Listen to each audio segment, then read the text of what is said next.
कार्तिक मास का 5वां अध्याय। दत्तात्रेय जी कहते हैं कि हे राजन, एक प्राचीन इतिहास कहता हूँ।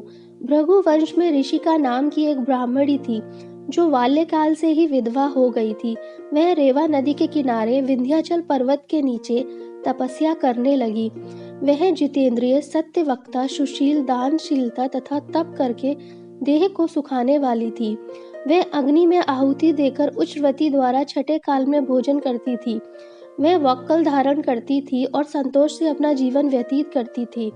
उसने रेवा और कपिल नदी के संगम में 60 वर्ष तक माघ स्नान किया और फिर वहीं पर उसकी मृत्यु हो गई।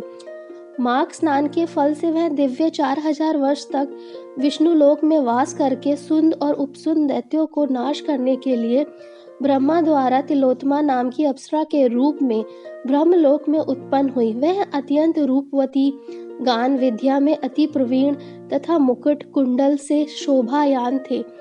उसका रूप, यौवन और सुंदर देखकर ब्रह्मा भी चकित हो गए।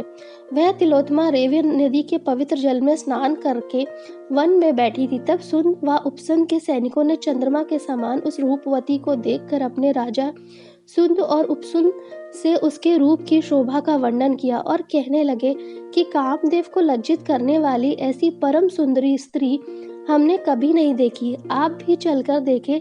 तब वह दोनों मदिरा के पात्र रखकर वहां पर आए जहां पर वह सुंदरी बैठी हुई थी, और मदिरा के पान विहल होकर काम क्रीड़ा से पीड़ित हुए और दोनों ही आपस में उस स्त्री रत्न को प्राप्त करने के लिए विवादग्रस्त हुए और फिर आपस में ही युद्ध करते हुए वहीं समाप्त हो गए। उन दोनों को मरा हुआ देखकर उनके सैनिकों ने बड़ा कोलाहल मचाया और तब तिलोत्तमा काल रात्रि के समान उनको पर्वत से गिराती हुई 10 दिशाओं को प्रकाशमान करती हुई आकाश में चली गई और देव कार्य सिद्ध करके ब्रह्मा के सामने आई। तो ब्रह्मा जी ने प्रसन्नता से कहा कि चंद्रवती, मैंने तुमको सूर्य के रथ पर स्थान दिया है। जब तक आकाश में सूर्य स्थित है, नाना प्रकार के भोगों को भोगो। सो हे राजन, वह ब्राह्मणी अब भी सूर्य के रथ पर माघ मास स्नान के उत्तम भोगों को भोग रही है। इसलिए श्रद्धावान पुरुषों को उत्तम गति पाने के लिए यत्न के साथ माघ मास में विधि पूर्वक स्नान करना चाहिए।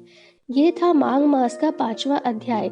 माघ महात्म्य का 6वां अध्याय सुनने के लिए हमारे चैनल को जरूर सब्सक्राइब करें। धन्यवाद दोस्तों।